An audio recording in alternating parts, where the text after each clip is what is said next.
Mares Sparkle family is getting bigger. Kasunod yan ang contract signings ni Chris Bernal at TJ Marquez.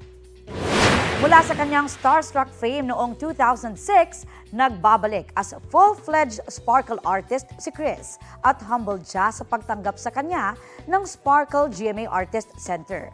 Looking forward na rin siyang gumawa ng comedy projects. Si TJ naman ang Kapuso Network na ang naging tahanan sa big part ng kanyang showbiz career.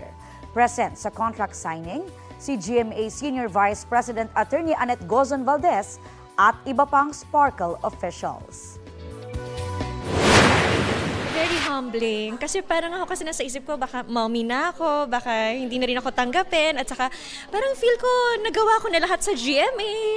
Very grateful ako kasi may nakikita pa sila sa akin. Naniniwala pa rin sila sa akin. It feels so correct na makabilang sa pamilya ng GMA kasi sila yung naniniwala sa akin, nagbibigay sa akin ng project. So finally, I'm just so grateful talaga sa experience na to at sa opportunity.